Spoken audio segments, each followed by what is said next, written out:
क्योंकि सावन में सारी सब्जियां मिल जाती हैं। देखो ये देखो नीचे से कितने अच्छे अच्छे हो गए लाल,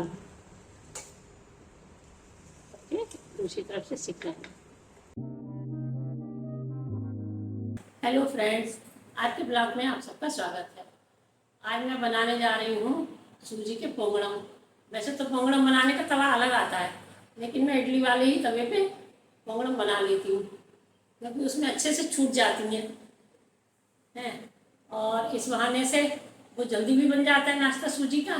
उसमें फ्राई सब्जियाँ भी बच्चों के पेट में पहुँच जाती हैं। और वैसे तो बच्चे आधे से ज़्यादा सब्जियाँ खाते ही नहीं हैं।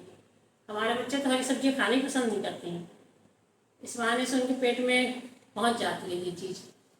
तो मैं जो है सारी सब्जियां बैठ के काटती हूँ, क्योंकि मेरे पैरों में दर्द होने लगता है ज़्यादा देर खड़े होकर। इसलिए जो काम बैठ के करने का होता है वो मैं बैठ के कर लेती हूँ।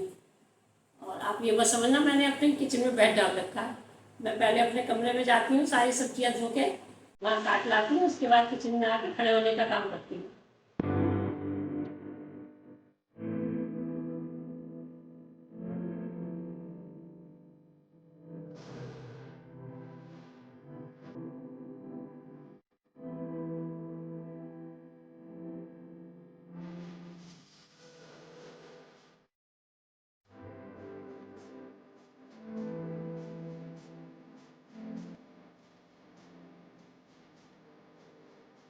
ये मैंने सूजी छान ली है, और इसमें जो भी मोटी कोई चीज़ होगी तो वो निकल जाएगी। ये जो गंदगी होती है वो भी सामने आ जाती है। तो मैं सूजी छाने ले रही हूँ, फिर इसको आधा घंटे के लिए भिगो दूँगी। फिलहाल तो कोई गंदगी नहीं निकली है, साफ है सूजी। मैं इसको कटोरे में करके आधा घंटे के लिए भिगो देती हूँ, क्योंकि मेरे घर आज बेटी आ रही है, तो मैंने सोची मेरी वीडियो भी पड़ जाएगी और उसके लिए गरम गरम नाश्ता भी तैयार हो जाएगा। तो मैं इसको भिगो देती हूँ आधा घंटे के लिए, फिर दिखाती हूँ आपको। तो मैं इसको भिगो देती हूँ, और शुरू में पानी थोड़ा कम ही डालूंगी, जिससे गीली ना हो जाए, क्योंकि सूजी पानी सोख लेती है। इसलिए मैं हल्का से ही डालूंगी, और इसमें थोड़ा सा नमक डाल देती हूँ अंदाज से, लगभग इतना। और अभी इसमें सब्जियां भी पड़ेंगी, इसमें थोड़ा सा ठीक रहेगा। अभी आधा घंटे भीग जाती है। और देखो मैंने इसमें डालने के लिए ये शिमला मिर्च काट ली है धो के साफ करके, ये बारीक बारीक प्याज काटा है, ये एक टमाटर है, इसके बीज निकाल दिए थे मैंने, और ये धनिया साफ करके धो लिया है, काट लिया है। अब ये सूजी भीग जाएगी, फिर मैं इसमें डालती हूँ। ये देखो सूजी भीग गई है, अच्छे से गल गई है। अब मैं इसमें इनो डाल रही हूँ। इनो डालने से ही अच्छे से फूल जाती हैं। फूलने के बाद जो है अंदर से फोकी फोकी, मतलब खस्ता निकलती, ठस नहीं होती है। जैसे ठस हो जाती है ना, तो वो खाने में अच्छी नहीं लगती है। इसलिए मैं इसमें अब पहले इनो डाल के देखती हूँ। इसमें पानी की अब जरूरत होगी नहीं, क्योंकि इनो से झाग बनते हैं तो वो पतला हो जाता है। देखिए झाग छूटते हैं तो उसमें हल्कापन आ जाता है सूजी में।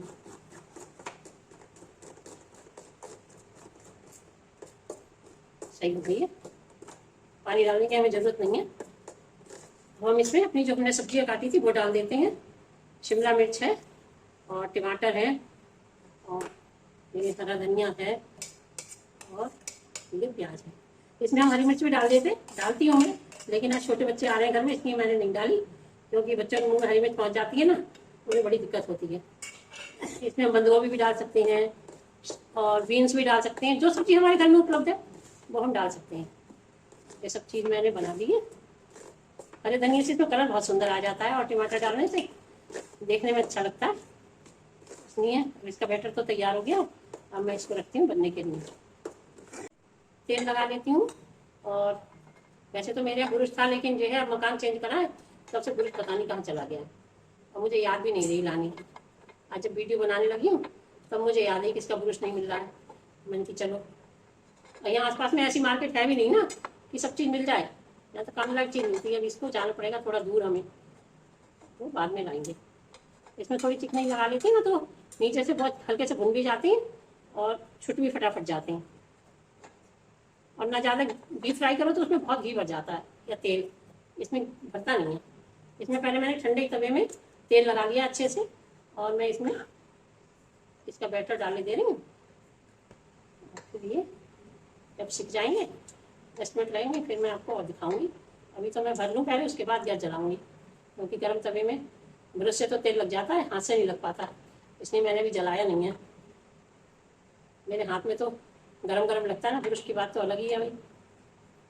अब वैसे मुझे प्लास्टिक की चीज़ें पसंद नहीं है, चाहे वो ब्रश हो चाहे कुछ भी हो। मैं सोचती हूँ ऐसे ही काम चले तो अच्छी बात है। अब ब्रश चाहे प्लास्टिक के आते हैं, उसमें गरम गरम में लगाओ, ऐसी प्लास्टिक हमारी सेहत के लिए बहुत अच्छी नहीं होती है। मजबूरी है, जो चीज़ बनती है यूज़ तो करनी पड़ती है, लेकिन अच्छी नहीं है। फिलहाल तो बचना चाहिए प्लास्टिक से।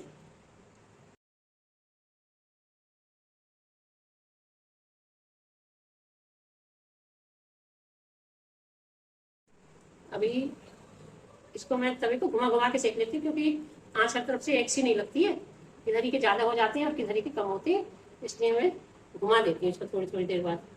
और अभी जो हुए नहीं हैं, अभी कच्चे हैं, थोड़ी देर और धीमी आँच पे रखे रहेंगे, जब अच्छे से सीख जाएंगे तभी छेड़ूंगे इनको। अब मैं देखती हूँ, देखो कैसे हो गए हैं ये। अब जो है टाइट तो हो गए हैं ऊपर से, और जो है मैं इसमें चिकनी लगा दूँ तो फिर इसको पलट दूँगी। डीप फ्राई में तो बहुत तेल लगता है, इसलिए बच्चे, आजकल के बच्चों को सनक है ना, चिकना ही नहीं खाएंगे, चिकना ही नहीं खाएंगे, तो वो ऐसे बना दो तो बच्चे खुश होकर खा लेते हैं। हाँ, कम चिकनाई के हैं, तो मैं उसी में कोशिश करती हूँ कि बच्चे नहीं खाते हैं, तो लाओ उसी में कुछ ऐसा कर दूँ कि लाओ बच्चों को पेट में सब्जी भी पहुँच जाए और सारे मिनरल्स भी मिल जाए। मैं तो ज़्यादातर सांभर बना बना के खिलाती रहती हूँ बच्चों को, क्योंकि सांभर में सारी सब्जियाँ मिल जाती हैं। देखो ये देखो नीचे से कितने अच्छे अच्छे हो गए लाल, दूसरी तरफ से सिक जाएंगे, और ये अच्छे से सिक जाते हैं तो छूट भी बहुत आराम से जाते हैं। अगर इनको कच्चा छेड़ो तब चिपकते हैं, नहीं तो नहीं चिपकते हैं। इनको डालो तो अंदर से फूल जाते हैं, खाने में भी बहुत टेस्टी लगते हैं। और इसका कलर कितना सुंदर आता है, कहीं से लाल, कहीं से हरा, कहीं से पीला। अब इसको थोड़ी देर और सिकने देते हैं, देखती हूँ कैसे हो गए हैं। देखो पक तो गए हैं सब अंदर तक, देखो, और नीचे से भी ब्राउन हो गए हैं और ऊपर से तो ब्राउन है ही। और देखो मैं और दिखाऊँ आपको, देखो ये भी सिक गया है अच्छे से, और ये भी अच्छे से सिक गए। अब अगर हम और कुरकुरा करना चाहते तो थोड़ी देर धीमी आंच पे और रखा रहने दो इसको। देखो ये वाले अभी साइड वाले थोड़े से वैसे रह गए, हल्के सिके हुए, तो मैं अभी थोड़ी देर धीमी आंच पे और रखा रहने दूंगी, उसके बाद में निकालूंगी इनको, क्योंकि ज़्यादा तेज कर दो तो फिर जलने का भी डर लगता है, इसलिए थोड़ा धीमा थोड़ा तेज ऐसे कर करके पकाना पड़ता है। ये देखिए ये सिक गए, देखो दोनों तरफ से सिक गए अच्छे से, ये देखिए। और आप इसको किसी तरीके से भी खा सकते हैं, जैसे चाहें वैसे खाएं। इसको इधर लाल चटनी, इधर हरी चटनी है, आप जिसके साथ चाहें उसके साथ खा सकते हैं। अच्छा लगे तो बिल्कुल बताइएगा कमेंट करके।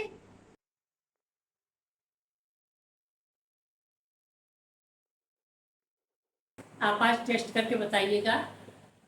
आप टेस्ट तो कर नहीं सकते, मैं ही करूँगी टेस्ट, खुद बनाती हूँ खुद खा लेती हूँ, आपसे तो बस फॉर्मेलिटी कर देती हूँ मैं। इसको हम लाल चटनी के संग भी खा सकते हैं, हरी चटनी के संग भी खा सकते हैं। अगर बच्चे चटपटी पसंद करते हैं तो आप हरी धनिया की बनाएं, और बच्चे सॉस के संग खाना चाहते हैं सॉस के संग खाएं, और खाली भी चाय के संग बहुत अच्छे लगते हैं। सस्ता और जल्दी बनने वाला नाश्ता है और हेल्दी है। आप इसको जब अगर चाहें तो कढ़ाई में भी प्याज ब्राउन करके और उसमें राई का तड़का देके उसमें इसके 2-2 पीस करके या 4-4 पीस करके डाल के बच्चों को दे सकते हैं, क्योंकि ये फ्राई भी बहुत अच्छे लगते हैं। मैं ब्राउन प्याज में इसको फ्राई करके बच्चों को देती हूँ, उसका राई का तड़का लगा के, तो बच्चे बहुत पसंद करते हैं चटनी के साथ। अच्छा, आज का ब्लॉग मैं यहीं समाप्त करती हूँ। आपको जैसा लगे कमेंट में बताइएगा, और लाइक शेयर कमेंट जरूर करें और सब्सक्राइब भी करें।